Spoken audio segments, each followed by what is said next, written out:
اعوذ باللہ من الشیطان اللعین الرجیم، بسم اللہ الرحمن الرحیم۔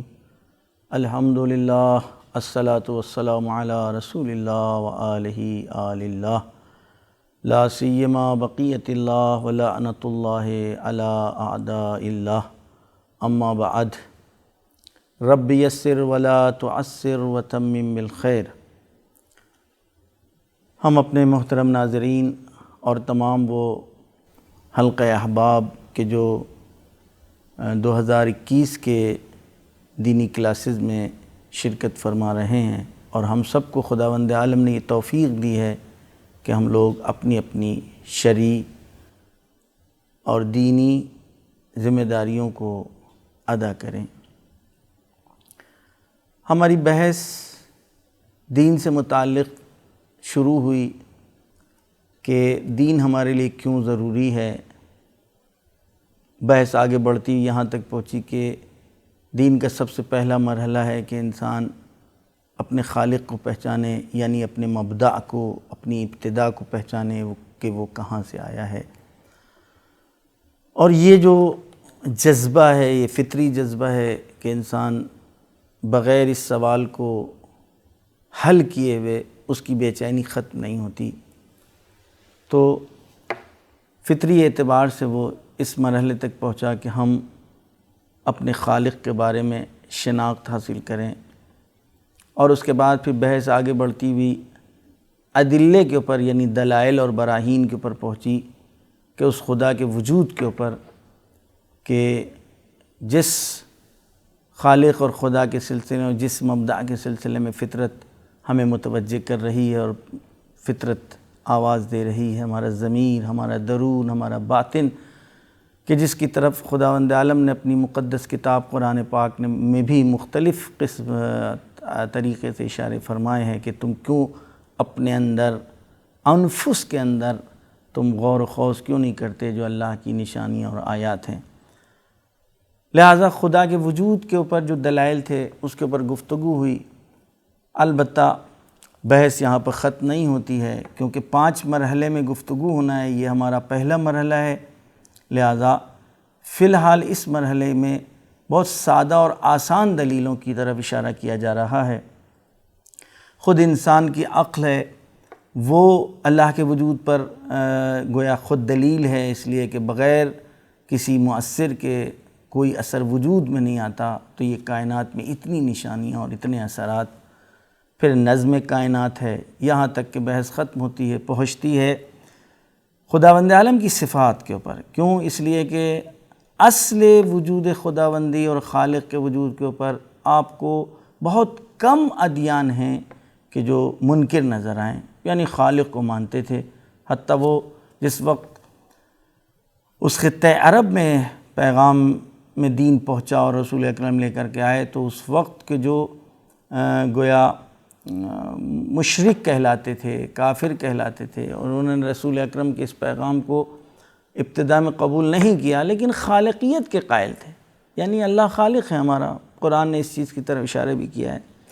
اس کا مطلب یہ کہ اصل خالقیت، اصل وجود خداوندی کے اوپر بہت کم لوگ آپ کو نظر آئیں گے، بہت ہی ایسے ہی بے عقلے ہوں، مادہ پرست افراد کہ جو کہیں کہ دنیا تصادف کا نتیجہ ہے اور ایکسیڈنٹ کا نتیجہ ہے اور حادثے کا نتیجہ ہے، کہ جو آج تقریباً میں سمجھتا ہوں اس طرح کی بھی آوازیں ختم ہو گئی ہیں۔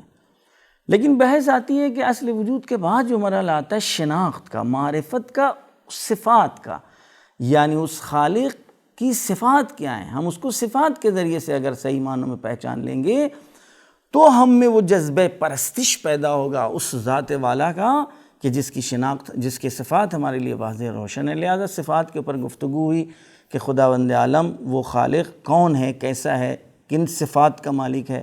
لہذا علم کے سلسلے میں عالم ہے، حی ہے، قادر ہے، ازل سے ہے، یعنی ازلی ہے، ابدی ہے، قدیم ہے، یہ تمام چیزیں کہ جو گویا، بلکہ ایک خلاصے کے طور پر ایک کلیہ پیش کیا گیا، وہ تمام کمالات کہ جس کا تصور کیا جا سکتا ہے، وہ تمام کمالات بالکل آخری منزل اور اتم اور اکمل درجے کے خداوند عالم کی ذات میں پائے جاتے ہیں۔ لہذا اس کو کہا جائے گا کہ وہ واجب الوجود ہے من جمیع الجہات، ہر اعتبار سے وہ واجب، اس کا وجود بھی واجب ہے، کمالات اس کے اندر ہونا واجب اور ضروری اور حتمی اور لازم ہے۔ لہٰذا یہ جو صفات کا مرحلہ ہے، پھر اس کے بعد کہتے ہیں کہ یہ تمام صفات، اس کو تو ثبوتیہ کہیں گے۔ پھر ایک بات پیش کی گئی کہ اس کا مطلب وہ تمام صفات کہ جن کا ہونا نقص ہے ذات والا کے لیے، کمال کے منافی ہے، کمال مطلق کے مقابل میں اگر کوئی ایسی صفت بیان کر دیا جو نقص و کمی پر دلالت کرتا ہو تو اس کو بھی ہم کو یقین کرنا چاہیے، اور ہمیں اعتقاد رکھنا ہوگا کہ یہ صفات رذیلہ اور یہ صفات قبیحہ اور یہ صفات نقیصہ خداوند عالم کی ذات میں نہیں پائی جاتے، اور خداوند عالم کی ذات مبرہ ہے۔ اس کو بہت ابتدائی زبان میں صفات ثبوتیہ اس پہلے مرحلے کو، اور یہ دوسری صفات کو صفات سلبیہ کے نام سے جانا جاتا ہے، کہ جس کو قسموں کے اعتبار سے انہوں نے صفات ثبوتیہ بھی 8 بیان کی ہیں اور صفات سلبیہ بھی 8 بیان کی ہیں، لیکن جب آپ فارمولہ کلن آپ کے ذہن میں آ جائے گا کہ ہر صفت کمالی یہ خدا میں پائی جاتی ہے، ہر صفت جو ہے تنزیہی یعنی جن کا ہونا نقص ہے، اس سے خداوند عالم منزہ ہے، پاک ہے، مبرہ ہے۔ یہاں پر گفتگو آنے کے بعد پھر بحث ہوتی ہے کہ اشارہ کر دیا گیا تھا جلدی خلاصے کے طور پر، کچھ صفات کو 2 حصوں میں بانٹا گیا، صفات ذات اور صفات فعل۔ صفات ذات کے سلسلے میں کہا گیا کہ صفات ذات جو اس کی ذات سے مربوط ہے، یعنی صفت اس کی عین ذات ہے۔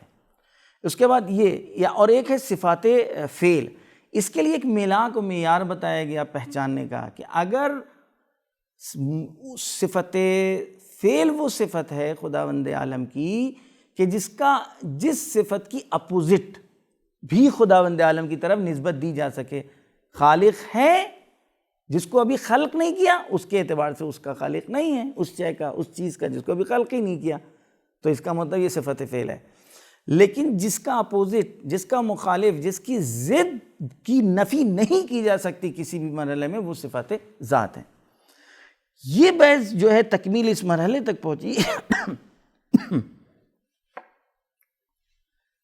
اس مرحلے تک پہنچی کہ ہم توحید کے مرحلے میں جب آتے ہیں کہ خداوند عالم کی صفات کی گفتگو میں ایک بحث ہے وحدانیت خداوند عالم، صحیح معنوں میں یہ بھی اصلی اور حقیقی شناخت کا نتیجہ ہے، معرفت کا نتیجہ ہے، پہچان کا نتیجہ ہے کہ ہم اس خالق باری تعالیٰ کو ایک جانتے ہیں اور ایک مانتے ہیں، اس لیے کہ ہم نے اس کو واجب جانا ہے، اس کی ہستی واجب ہے، اس کی ہستی، اس کی ذات، اس کی ذاتی ہے، وہ بے نیاز ہے، وہ محتاج نہیں ہے۔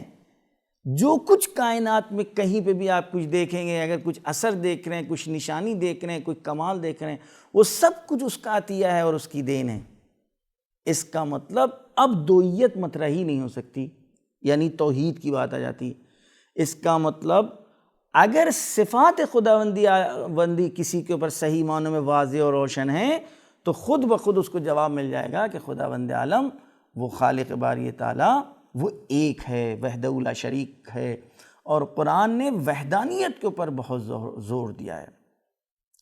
لا الہ الا ہو، لا الہ الا ہو، قل هو اللہ احد، الہ واحد۔ یہ اس طریقے سے اشارے وحدانیت خداوند عالم کی طرف کیے گئے ہیں۔ جب وحدانیت کی بات آتی ہے تو یہ بات پیش آتی ہے کہ آپ توحید خداوندی کے اوپر دلیل آپ کے پاس کیا ہے؟ کل بھی میں نے اشارے کے طور پر بیان کیا تھا، لیکن آج باقاعدہ موضوعاً توحید کے اوپر کیونکہ گفتگو ہے، اس لیے میں نے مقدمہ بیان کیا کہ اگر صحیح معنوں میں اللہ کی صفات ہمارے لیے بات، اس کی قادریت، اس کی عالمیت، اس کا حی ہونا، اس کا وہ تمام صفات کا مالک ہونا، کہ جو سارے کے سارے صفات اس کے ذاتی ہیں۔ پھر صفات سلبیہ کا بھی ہمیں اقرار کرنا، یعنی وہ مرکب نہیں ہے، وہ جسم نہیں رکھتا، وہ دیکھنے میں نہیں آتا ہے، یہ تمام چیزیں، وہ ظلم نہیں کرتا ہے، وہ حکیم ہے، تو اگر ان تمام چیزوں کی طرح ہم باقاعدہ متوجہ ہو جائیں تو ہم خود بخود اس نتیجے تک پہنچیں گے کہ جو جسم نہیں رکھتا ہے، کیوں جسم نہیں رکھتا ہے؟ کیونکہ جسم محدودیت کی علامت ہے، وہ لامحدود ہے، وہ مرکب نہیں ہے۔ مرکب اس لیے نہیں ہے کہ مرکب میں ہر جز دوسرے جز کا محتاج ہے۔ میں نے کل کہا تھا اے بی کا اور بی اے کا، جبکہ وہ بے نیاز مطلق ہے۔ تو جو بے نیاز مطلق ہوگا وہ ایک ہی ہوگا، دوئیت کی مطرح ہی نہیں ہو سکتی۔ اس کے لیے عقلی دلیل بھی دی گئی تھی اور دی جاتی ہے کہ اصلاً دوئیت کہاں پر متصور ہے، یعنی دو کہاں پر آپ ذہن میں آپ کے آتا ہے؟ جہاں آپ کا وہ پہلا عدد آپ کی مشکلات کو حل نہ کر سکے، آپ کی ضرورتوں کو پورا نہ کر سکے۔ آپ نے ایک گاڑی خریدی، آپ نے دیکھا لیکن آپ کے گھر میں افراد زیادہ ہیں، آپ کی ضرورتوں کو ایک گاڑی پوری نہیں کر سکتی۔ آپ نے کہا کہ بھئی ایک گاڑی کی ضرورت ہے۔ آپ نے مکان بنوایا، ایک کمرہ بنوا لیا، آپ نے کہا نہیں ایک کمرہ میری مشکل کو حل نہیں کر پا رہا ہے، آپ نے دوسرے کمرے کی تعمیر کرائی۔ تو آپ دیکھ رہے ہیں کہ دو وہاں پر تصور کیا جا سکتا ہے جہاں اس پہلے میں کوئی کمی ہو، اس کا دائرہ محدود ہو، کمالات کے اعتبار سے، افاضے کے اعتبار سے، فیوضات کے اعتبار سے۔ اور ہمارا فرض اولی یہ ہے کہ جو ہمارا خالق ہے وہ تمام کمالات کا جو ہے مالک ہے، اور وہ بے نیاز، ہر شے اس کی ذات سے ہے اور وہ خود اپنی ذات سے ہے۔ تو اس کا مطلب پہلے ہی مرحلے میں عقل کے ذریعے کے سے ہم نے ثابت کر دیا کہ خدا ایک ہے۔ دوسری دلیل خدا کے وجود کے اوپر کیا ہے؟ دوسری دلیل خدا کی وحدانیت کے اوپر، معذرت کہتے ہیں، خدا کی وحدانیت کے اوپر، خدا کے ایک ہونے کے اوپر۔ میں نے کہا کہ عرض بھی کیا تھا، آج اس کو زیادہ زور دے کر کے بیان کر رہے ہیں تاکہ آج کا درس باقاعدہ واضح اور روشن ہو جائے۔ انسان کی فطرت ہے، آپ دیکھیں کہ فطرت نے ابھی تک کہیں پہ بھی ہمارا اس دینی مراحل میں ساتھ نہیں چھوڑا۔ اسی لیے شروع میں نے عرض کیا تھا کہ دین کی جڑیں، جتنی دین کی جڑیں ہیں، ان تمام جڑوں کو آپ اپنی فطرت میں ڈھونڈ سکتے ہیں۔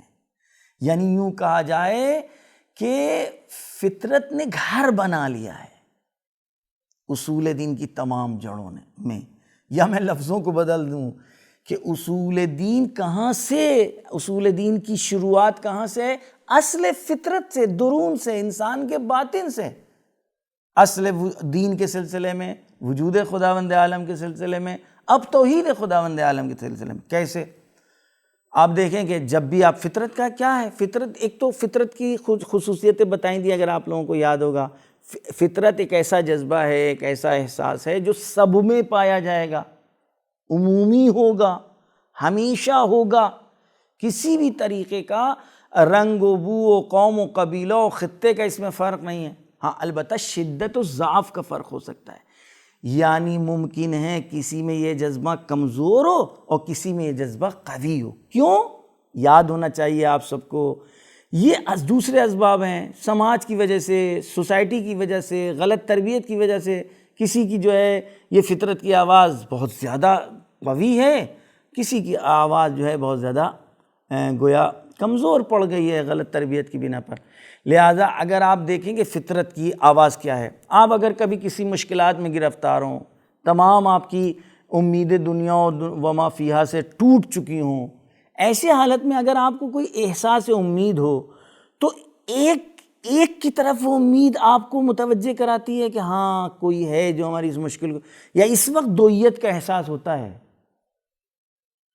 وہ آدمی جو ڈوب رہا ہو، وہ کہ جو جہاز میں بیٹھا ہو، ایک مرتبہ جہاز کے گویا عملے کی طرف سے اعلان ہو جائے کہ آپ لوگ جو ہے اپنے اپنے گاڈ اور اپنے خدا کو اور خالق کو اور اپنے دین کے جو بھی ہیں آپ ان کو آواز دیے، اس لیے کہ انجن فیل ہو گیا ہے، مشینری فیل ہو گئی ہے نا، اور اب ہم کچھ نہیں کر سکتے۔ اب آپ یہ بتائیے ایسی حالت میں انسان میں کیا انسان دوئیت کا شکار ہوتا ہے؟ قطعاً نہیں ہوتا ہے۔ یہ چیزیں ہمارے اور آپ سے سب کے ساتھ پیش آتی ہیں۔ کبھی انسان کو شدید ڈر لگ رہا ہو، خوف لگ رہا ہو، تو کبھی کہ ادھر مڑے، کبھی ادھر مڑے، کبھی ان سے، کبھی اے سے، کبھی بی سے۔ نہیں، یہ جو ولو اس کو نہ پہچانتا ہو، توجہ کریے گا، ولو اس کو نہ جانتا ہو۔ میری اگلی بحث یہی ہے کہ فطرت ہم کو ایک منزل تک پہنچا دے گی، لیکن باقاعدہ صحیح اور اصلی اور واضح اور روشن اس کی جو تصویر ہے اس کے لیے ہمیں دوسری چیزوں کی ضرورت پڑے گی، جو ہمیں آگے والی بحث آئے گی جب ہم کہیں گے کہ وحی کی ضرورت ہے، اللہ کی طرف سے تعلیم کی ضرورت ہے، اللہ کی طرف سے نبی کی ضرورت ہے، یہ بات کی بحث ہے۔ اس کا مطلب ہم اللہ کی وحدانیت کے اوپر ایک دلیل فطرت ہے۔ عقل انسانی، میں نے کہا جب آپ اس پورے نظام ہستی کے اوپر نگاہ ڈالیں، پہلے مرحلے میں تو عقل کی دلیل، تیسری جو دلیل ہے یہ نظم جہان، کائنات کا جو نظم ہے، اس نظم میں دیکھنے کے بعد اس کا جو واحد سسٹم ہے، اس کا جو ہدف، اس نظام جو تخلیق کا نظام ہے، اس میں کیا آپ کو ایسا لگتا ہے کہ دو لوگوں کی تدبیر کا یہ نتیجہ ہے، چند لوگوں کی تدبیر کا نتیجہ ہے؟ اصلا نہیں ہے۔ قوہ جاذبہ آپ دیکھ لیے زمین کا، کسی بھی ملک میں، کسی بھی خطے بھی، کسی بھی جگہ جائیے، جاذبہ یہی پایا جا رہا ہے، زمین جو ہے اپنی طرف کھینچتی ہے۔ اس کا مطلب یہ کہ کائنات میں جو قوانین، علت و معلول کا جو قانون ہے، اثر اور مؤثر کا جو قانون ہے، سبب و مسبب کا جو قانون ہے نا، یہ تمام قوانین یہ بتلا رہے ہیں، اس کائنات میں جو قوانین ہیں، ان قوانین کی یعنی یکسانیت اور اس قوانین کی یکجہتی بتلا رہی ہے کہ کوئی ایک ہے کہ جس نے اس پورے نظام کو خلق کیا ہے۔ چوتھی چیز بھی بیان کی گئی تھی، لیکن آج باقاعدہ فہرستوار آپ لکھ لیں۔ بس پہلی دلیل عقل، دوسری دلیل فطرت، تیسری دلیل نظم کائنات، چوتھی دلیل تمام انبیاء اور رسول جو آئے انہوں نے ایک ہی کی خبر دی ہے، اس کی نشانیاں، اس ایک ہی کی نشانیاں کائنات میں پائی جا رہی ہیں۔ توحید کی یہاں تک بحث آنے، البتہ توحید میں اور بحثیں ہیں جو بعد والے مرحلوں میں آئیں گی، جب آپ سطح 2 میں آئیں گے، جب لیول 2 میں آئیں گے، لیول 3 میں جائیں گے، تو اسی صورت سے توحید کی بحثیں اور پیچیدہ اور عمیق ہوتی جائیں گی، کہ جس کے لیے دلائل کی بھی ضرورت ہوگی، باقاعدہ عقلی دلائل، فلسفی دلائل، نقلی یعنی قرآن و احادیث سے آپ کو متوجہ کیا جائے گا۔ یہاں پر بحث ہونے کے بعد ایک بحث رہ جاتی ہے توحید میں، جو علماء بیان کرتے ہیں کہ وہی میں نے عرض کیا کہ اگر میرا مرحلہ صفات، خداوند عالم کی جو صفات ہیں اس میں حل ہے، یعنی پوری طریقے سے ہم صفات کی طرف متوجہ ہیں، صفات ثبوتیہ اور صفات سلبیہ دونوں کی طرف، تو اب یہ جو بعد میں ہم تقسیم بندی کرنے کا علماء نے کی ہے توحید کی، تو ہمارے لیے سب کا جواب اسی شناخت میں مل جائے گا۔ البتہ الگ الگ تقسیم بندی سے میرے لیے بات اور واضح ہو جائے گی۔ توحید کے اقسام میں اس طرح پیش کیا گیا، ایک مرتبہ توحید ذاتی ہے، ایک مرتبہ توحید صفاتی ہے، ایک مرتبہ توحید افعالی ہے، اور ایک مرتبہ توحید عبادی ہے۔ کیا مطلب ہوا؟ تفصیل بعد کے مراحلوں میں، لیکن تھوڑی تھوڑی ہم وضاحت کر دیں تاکہ بات ادھوری نہ رہ جائے۔ توحید ذاتی کس کو کہتے ہیں؟ یعنی کہ جس کا کوئی شریک نہیں، جو خود کسی کا شریک نہیں ہے، اس کا مطلب اس کی ذات خود وحدانیت طلب ہے۔ توحید ذاتی کا مطلب اس کی ذات، انہ لیس کمثلہ شیء، یعنی اس کا مطلب لیس کمثلہ شیء، کوئی شے اس کے مثل نہیں ہے، نہ وہ کسی کا جیسا ہے، نہ کوئی اس کے شے اس کی جیسی ہے، اس لیے کہ اس کی ذات ایسی ہے۔ پس صفات ذاتی کا مطلب کسی بھی مخلوق سے آپ اس کی شباہت نہیں دے سکتے، بس شریک نہیں اس کا کوئی، نہ اس کا کوئی شریک، نہ وہ کسی کا شریک، یہ صفات ذاتی کا مطلب۔ بس میں نے کہا کہ اگر آپ کو پہلے مرحلے کی تمام باتیں اچھی طرح ہضم ہو گئی ہوں، صفات سلبیہ میں کیا تھا؟ مرکب نہیں ہے، شریک نہیں ہے، مرکب نہیں ہے، جسم نہیں رکھتا، یہ تمام انہی تمام چیزوں کی طرف تو اشارے ہیں کہ جو محدودیت طلب ہیں، اور یہاں پر الگ سے باقاعدہ توحید کی تقسیم بندی میں انہوں نے کہہ دیا کہ توحید ذاتی کا مطلب یہ ہے کہ اس کا کوئی شریک نہیں ہے۔ توحید صفاتی کس کو کہتے ہیں؟ توحید صفاتی کا مطلب یہ ہے کہ اس کی صفات مخلوق جیسی صفتیں نہیں ہیں۔ یہ آپ نے پہلے بھی سنا تھا، لکھا بھی ہوگا، آج آپ نے ایک تقسیم بندی کی کے تحت اس بات کو سن رہے ہیں، یعنی وہ بھی عالم ہے، اس کو جس نے علم دیا ہے وہ بھی عالم ہے، لیکن مخلوق کا علم اور اس کا علم کیا ایک جیسا ہے؟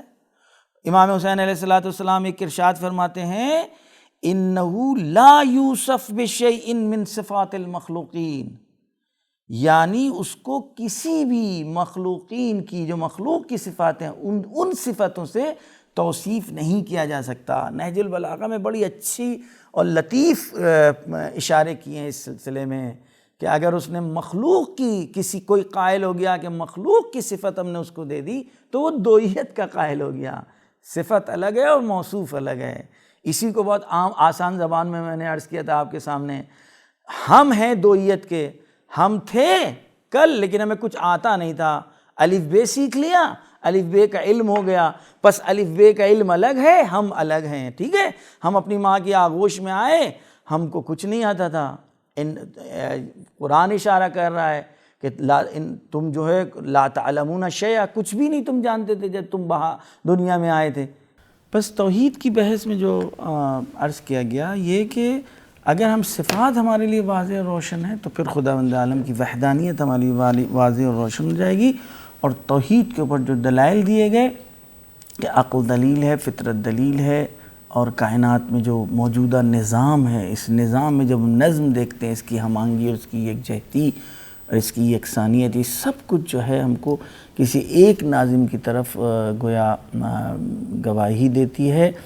اور اس کے بعد ہم نے عرض کیا کہ جو پیغمبر و انبیاء ہے انہوں نے بھی ایک ہی خدا کی خبر دی اس کی، اور جیسے کہ عرض کیا گیا کہ اگر کوئی دوسرا خدا ہوتا تو اس کی آیات ہوتی، اس کی نشانیاں ہوتی، اس کے اثرات ہوتے کہ نہیں۔ اب کہتے ہیں علماء نے آ کر کے توحید کی تقسیم بندی کر دی ہے۔ توحید کی تقسیم بندی میں کہا ہے کہ ایک مرتبہ توحید ذاتی ہے، ایک مرتبہ توحید صفاتی ہے، ایک مرتبہ توحید افعالی ہے، ایک مرتبہ توحید عبادی ہے۔ باقاعدہ اس کے اوپر گفتگو بعد میں ہوگی توحید صفاتی اور کمالی کے اوپر، لیکن ابھی ہم تھوڑا سا مختصر سی جو ہے وضاحت کیے دیتے ہیں اس توحید کے سلسلے میں۔ وہ مختصر صفات وضاحت کیا ہے؟ توحید ذاتی کا مطلب یہ ہے کہ اس کی ذات جو ہے میں شرکت جو ہے تصور نہیں کیا جاتا، نہ وہ کسی کا شریک ہے اور نہ کوئی اس کا شریک ہے۔ توحید صفاتی کا مطلب کیا ہے؟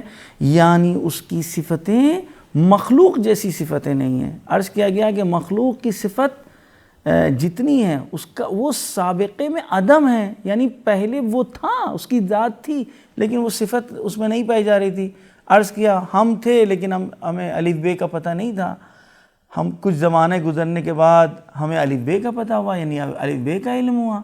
ہم پہلے تھے آغوش مادر میں تھے، ہمیں ذرہ بھر قدرت نہیں تھی، بعد میں ہمیں قدرت پیدا ہوئی۔ تو در واقع یہ ہے مخلوق کی صفت۔ اما خداوند عالم کی صفات عین ذات ہے، جب سے وہ ہے العلم ہے، جب سے وہ ہے عالم ہے، جب سے وہ ہے قادر ہے، جب سے وہ ہے حی ہے۔ امام حسین علیہ السلام نے اس سلسلے میں ارشاد فرمایا ہے کہ اِنَّهُ لَا يُوصَفُ بِشَيْءٍ مِّنَ الصِّفَاتِ الْمَخْلُوقِينَ، اللہ کی جو صفت ہے اس کو آپ بندوں کی صفات کے ساتھ متصف نہیں کر سکتے۔ نہج البلاغہ میں بڑے لطیف اشارے کیے گئے ہیں۔ اگر کوئی اس طرح کی توصیف خداوند عالم کی کر دے کہ جن صفات کے ذریعے سے آپ انسانوں مخلوق کو متصف کرتے ہیں تو یہ ہم دوئیت کے قائل ہو جائیں گے، یعنی ہم الگ ہیں، ہماری صفت الگ ہے خداوند عالم۔ بس یہ ہے توحید صفاتی۔ توحید صفاتی افعالی کا مطلب یہ کیا ہے؟ یعنی ہر کام اولاً وہ اپنے ارادے اور اختیار سے کرتا ہے۔ کائنات میں کوئی بھی فعل اگر نظر آئے گا، کوئی بھی اثر نظر آئے گا تو وہ اصل اس کا مؤثر کون ہے؟ خداوند عالم کی ذات ہے۔ اس کا مطلب یہ ہے کہ اِنَّهُ خالق کل شیء، ہر شے کا خالق وہ ہے۔ توحید عبادی چوتھی قسم ہے۔ توحید عبادی کس کو کہتے ہیں؟ کہتے ہیں کہ اب عبادت کے لیے اگر کوئی گویا صلاحیت رکھتا ہے کہ کسی کی جائے اور کوئی سزاوار پرستش اور عبادت ہے تو بس وہ، یعنی اس کے علاوہ کسی اور کی عبادت نہیں کی جا سکتی، صرف وہ وحدہ لا شریک ہے کہ جو لائق پرستش ہے۔ یہ ہے توحید کی بحث۔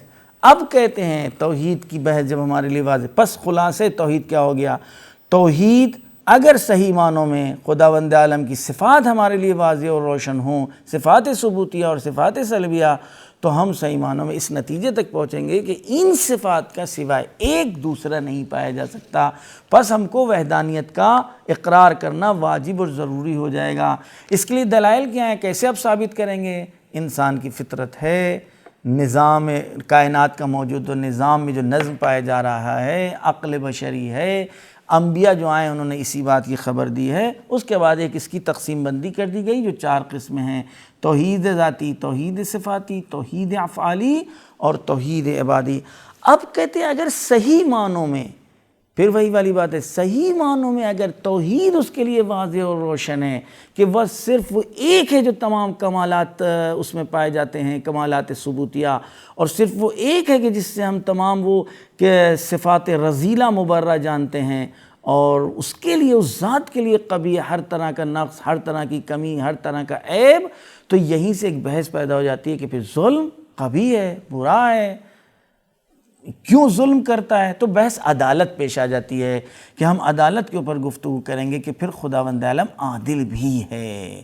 اب یہاں پر ایک بحث آئے گی کہ اگر خداوند عالم میں عدل و عدالت پائی جاتی ہے تو آپ نے عدل الہی کے لیے الگ سے کیوں گفتگو کی؟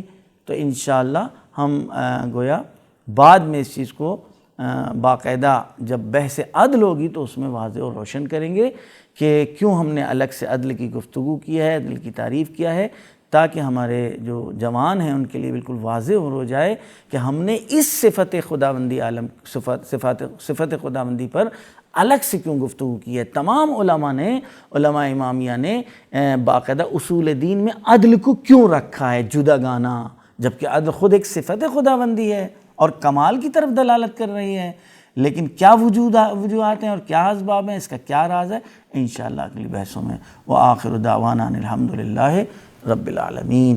اللہم کل ولیک الحجۃ ابن الحسن صلواتک علیہ وعلی آبائہ فی ہذہ الساعہ وفی کل ساعہ ولیا وحافظا وقائدا وناصرا ودلیلا وعینا حتی تسکنہ ارضک طوعا وتمتعہ فیہا طویلا۔